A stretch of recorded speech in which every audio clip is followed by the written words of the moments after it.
Hi అండి. తెలుగు కథల ప్రపంచంకు స్వాగతం. ఇవాళ ఈనాడు ఆదివారం పుస్తకంలోని యశోదా కైలాస్ గారు రచించిన అభిమానాలు ఆప్యాయతలు అనే కథను వినేద్దామండి. ఆ రోజు శనివారం. చాలా సంవత్సరాలైంది చిలుకూరు బాలాజీ గుడికెళ్లాలని అనుకుని నేను మా వారు కలిసి కారులో బయలుదేరాం. శనివారం మూలాన గుడిలో రష్ ఎక్కువగా ఉంది. నాకు ఏ మొక్కులు లేవు.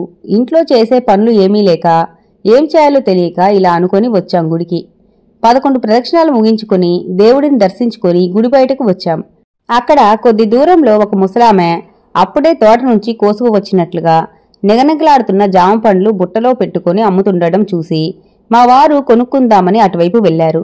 నేను అటు ఇటు చూస్తుండగా అనుకోకుండా ఎవరో ఒక ఆమె నాకు దగ్గరగా వస్తూ నా భుజం మీద చేయి వేసి హలో పరిమళ అని పిలిచే వరకు నాకు తెలియనే లేదు ఆ వచ్చింది ఎవరో. ఎదురుగా సుధ. అబ్బా ఎన్నాళ్ళకు కనపడింది. అసలు సుధలో ఏ మార్పు లేదు. అదే చిరునవ్వు, ఆత్మీయత. సుధను చూసి దాదాపు 6-7 సంవత్సరాలైపోయింది. ఏ మాత్రం మారని సుధ అలాగే అమాయకంగా ఒద్దికగా చిరునవ్వు నవ్వుతూ కనబడింది. నాలోనే మార్పు వచ్చింది. ఆ మధ్య ఆఫీసులో నాతో కలిసి పనిచేసిన రత్నమాల నన్ను చూసి ఏమిటే ఎలా ఉండేదానివి ఇలా అయిపోయావేమిటి అంటూ ఆశ్చర్యపోయింది. చెప్పాలంటే వయసుకు మించిన దానిలాగా ఏదో పోగొట్టుకున్నట్లుగా కనిపిస్తున్నానట.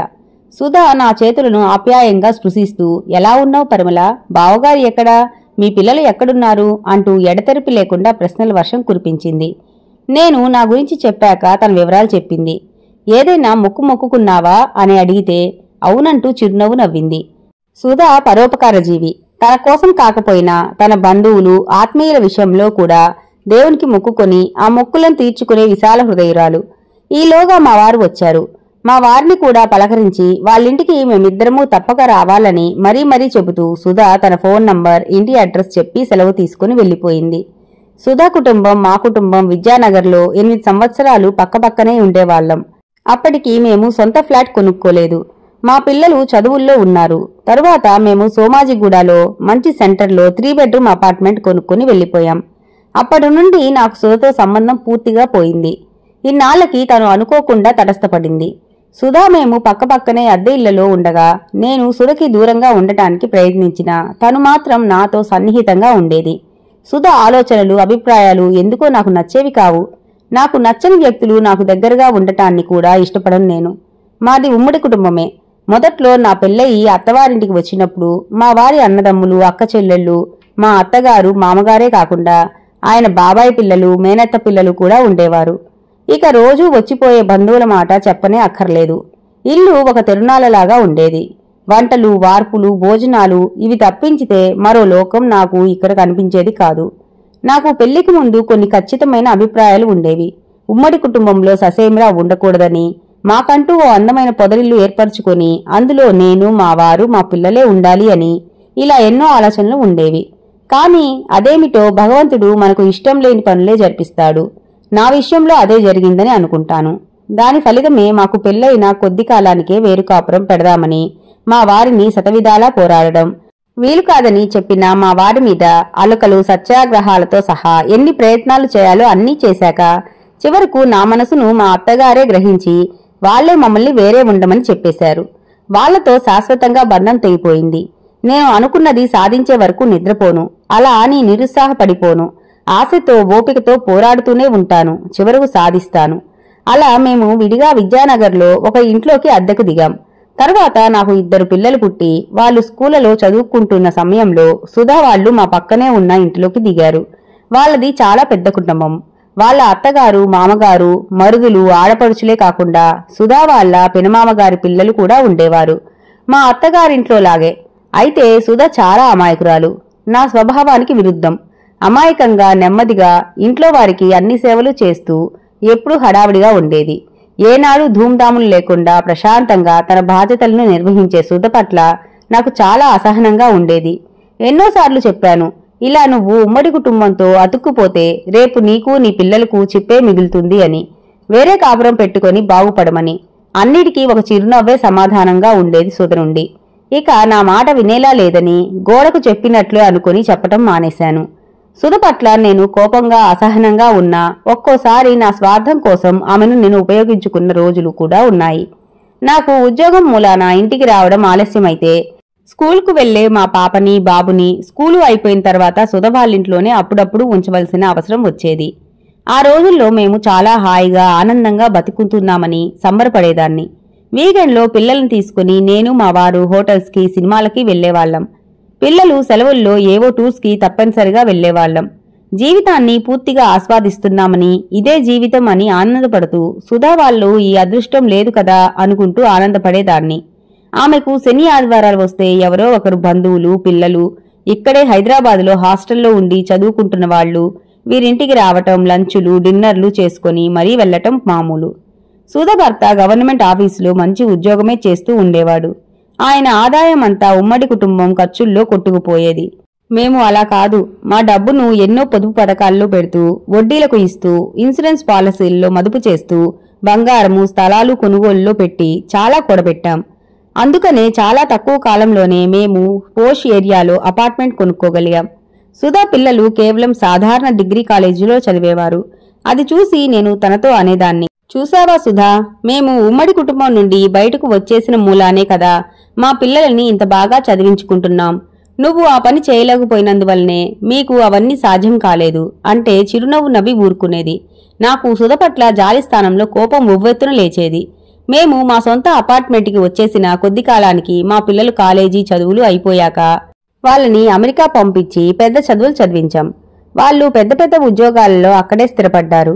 మేము సిటీలో ప్రైమ్ ఏరియాలో మరో 2 ఫ్లాట్లు కొనుక్కున్నాం. ఈ క్షణాన అమ్మేసిన 2 కోట్లు పైగా డబ్బు వచ్చి ఒళ్ళో వాలుతుంది. మా పిల్లలిద్దరూ అమెరికాలో వాళ్లకు నచ్చిన వాళ్లను వివాహాలు చేసుకున్నారు. ఎవరి జీవితాలు వాళ్ళవి. Busy life. ఎప్పుడో వారానికో 10 రోజులకో ఫేస్ టైంలో చూసుకోవడం, మాట్లాడుకోవడం. నేను మా వారు రిటైర్ అయి జీవితాన్ని మా ఇంటి 4 గోడల మధ్య అనుభవిస్తున్నాం. ఏ బంధువులు మా ఇంటికి రారు. మా అత్తగారింటి వైపు వారు అయితే అసలు తొంగి చూడరు.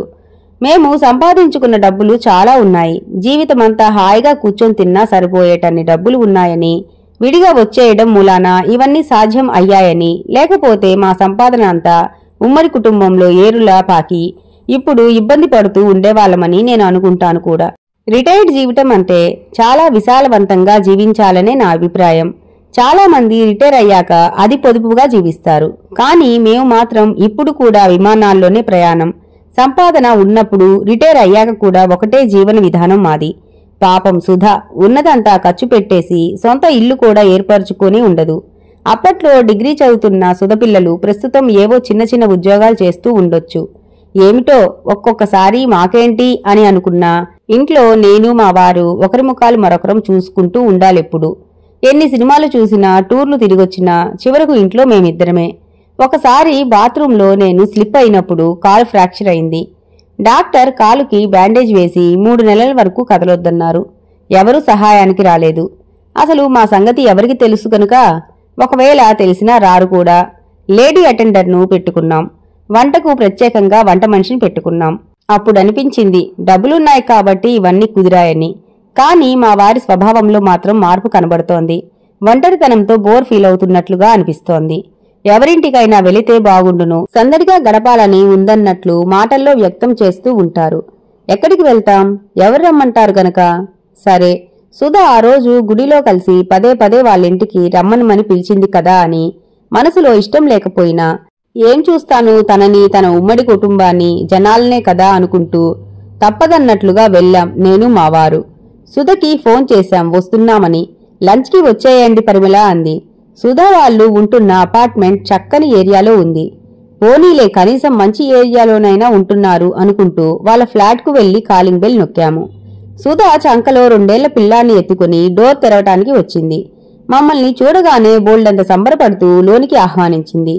ఎంత బాగుంది ఆ అపార్ట్మెంట్. చాలా పెద్దదిగా తమ అపార్ట్మెంట్ కంటే చాలా బాగుంది. ఎంతో నీట్గా ఎక్కడి వస్తువులక్కడ పొందికగా అమర్చుకున్నారు. సోఫాలో కూర్చోగానే వీడు నా మనవడు, మా అబ్బాయి రఘు కొడుకు అని చెప్పింది. మీ అబ్బాయి ఏం చేస్తున్నాడు సుధా అని అడిగాను. అప్పుడు మా రఘు డిగ్రీ చదువుతుండేవాడు కదా పరిమళ.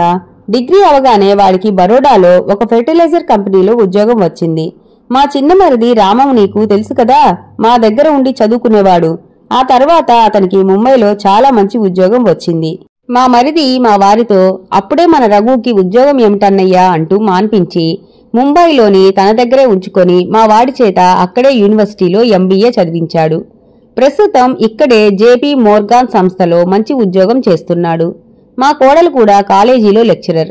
మేమందరం కలిసే ఉంటున్నాం అని చెప్పింది. మా అమ్మాయి ప్రతిమను కూడా మా ఆడపడుచు తన దగ్గర పెట్టుకుని ఎంకాం చదివించి బ్యాంకింగ్ పరీక్షలకు తయారు చేసింది. ఇప్పుడు అది వైజాగ్లో బ్యాంకులో ఉద్యోగం చేస్తుంది. పెళ్లి అయింది. వాళ్ళ అత్త, మామగారు అందరూ కలిసే ఉంటున్నారు అని చెప్పింది. ఈలోపు పెద్దమ్మ అంటూ ఒక 18 సంవత్సరాల అమ్మాయి లోపల నుండి వచ్చింది. ఆ అమ్మాయిని పరిచయం చేస్తూ, మా రెండవ మరిది కూతురు శ్రావ్య ఇక్కడే ఇంజనీరింగ్ కాలేజీలో సీటు వచ్చింది.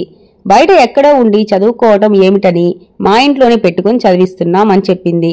శ్రావ్య విషయంలోనే ఆ అమ్మాయికి ఈ ఊళ్ళో కాలేజీలోనే సీట్ రావాలని, వస్తే తను చిలుకూరు బాలాజీకి 108 ప్రదక్షిణాలు చేస్తానని మొక్కుకొని ఆ మొక్కు తీర్చుకునే సందర్భంలోనే పరిమళను అనుకోకుండా కలిసినట్లు చెప్పింది సుధ.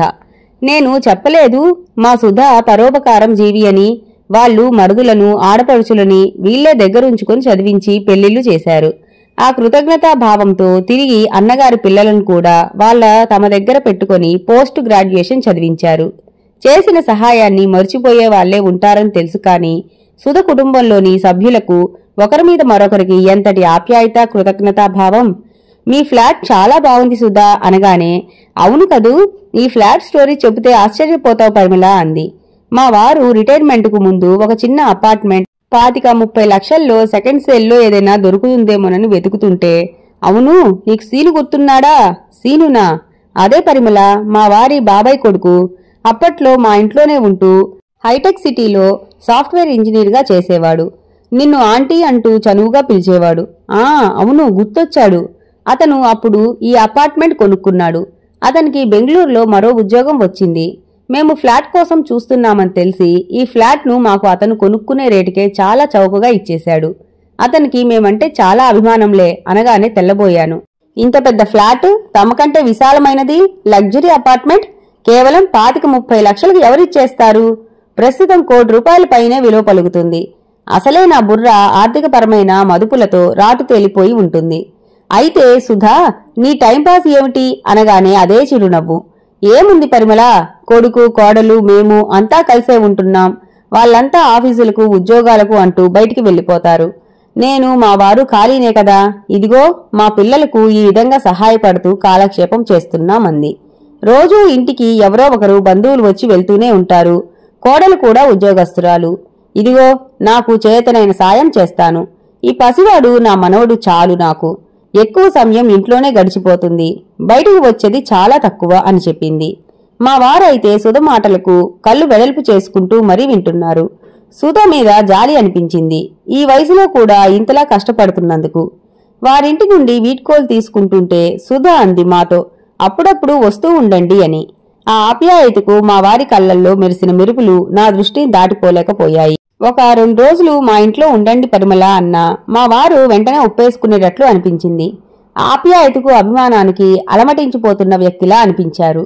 మా ఇంటికి తిరిగి వచ్చేస్తున్నప్పుడు నాలో ఏదో మార్పు, నా ఆలోచనలలో నాకు తెలియకుండానే మార్పు. సుధా ఎంత సంతోషంగా ఉంది. తనకంటే నేనే తెలివైన దానినని, నా ఆలోచన విధానం చాలా గొప్పదని, దీపం ఉండగానే ఇల్లు చక్కపెట్టుకోవాలని, ఉమ్మడి కుటుంబం వ్యవస్థ నుండి తెలివిగా బయటకు వచ్చేశామని మురిసిపోయాను. అహర్నిశలు నా ప్రణాళికలు, ఆలోచనలతో డబ్బునంతటినీ అనేక చోట్ల మదుపు పెట్టాము. నా పిల్లలు గొప్ప గొప్ప చదువులు చదువుతున్నారని, అమెరికా వెళ్తారని, సుధ పిల్లలని కేవలం డిగ్రీలే చదివిస్తోందని అనుకునేదాన్ని. ఇప్పుడు సుధ పిల్లలు ఎందులో తీసిపోయారు? చక్కని చదువులు, ఉద్యోగాల్లో స్థిరపడ్డారు. ముఖ్యంగా కంటికెదురుగా ఉన్నారు. చక్కని ఫ్లాటు కొనుక్కొని సుధ ఎంత సంతోషంగా ఉంది. ఇంటి నిండా ఆప్యాయంగా పలకరించే తన వాళ్లు, ఏ అవసరానికైనా మేమున్నామని ఆరాటపడే బంధువులు, ఎంతో ఆనందంగా క్షణం తీరిక లేకుండా అంతా తానై తిరుగుతోంది. కాని నేను, మా వారు, మా ఇంటి మీద పొరపాటును కూడా ఏ కాకినీ వాలదు. మేము బతికి ఉన్నామో లేదో కూడా ఎవరికీ తెలియదు. తెలుసుకోవాలన్న అవసరం కూడా లేదు ఎవరికి. దీనికంతటికీ ఒక్కటే కారణం కళ్ళెదుట కనిపిస్తోంది పరిమళకి. తన ప్రణాళికలకు, పొదుపు పథకాలకు కారణం తన తెలివితేటలు, ముందు చూపే అని గర్వపడింది. అందరితో కలిసి ఉంటే ఇవన్నీ సాధ్యం కాదనుకుంది. ఆ పెట్టుబడులకు కాలపరిమితి దాటిపోయాక ఇప్పుడు కళ్ళు తెరిచి చూస్తే తను, తన భర్త ఇద్దరూ కూడా ఏకాకులుగా మిగిలిపోయారు. ఎలా ఉన్నారన్న ఒక్క ఆత్మీయ పలకరింపుకు కూడా తాము నోచుకోలేదు. తాము ఎన్ని కోట్లు సంపాదిస్తే మటుకు ఎవరు ఆనందిస్తారు? కాని సుధ మాత్రం తమ పెట్టుబడులను మనుషుల ఆప్యాయతలు అభిమానాలపైన మదుపు చేసింది. వీటికి కాలపరిమితి లేదు. వాటి మీద రాబడి అలా అలా ఎప్పటికీ పునరావృతం అవుతూనే ఉంటుంది. ఎవరో అన్నట్లుగా అభిమానాలు ఆప్యాయతలు మీతో ఉన్నప్పుడు భగవంతుని ఆశీర్వాదాలు కూడా వాటితోనే ఉంటాయన్నది నిజం అనిపించింది. పరిమళ మనసంతా ఏదో తెలియని ఆవేదన ఆవహించగా ఆమె కళ్ళ నుండి 2 కన్నీటి చుక్కలు చెక్కిలి మీదుగా కిందకి జారిపడ్డాయి. ఇంతటితో ఈ కథ సమాప్తం అండి. ఈ కథ గనక మీకు నచ్చినట్లయితే లైక్ చేసి, షేర్ చేసి, కామెంట్ చేసి మన ఛానల్కి సపోర్ట్ చేసేయండి ఫ్రెండ్స్. ఇక ఉంటానండి. By by.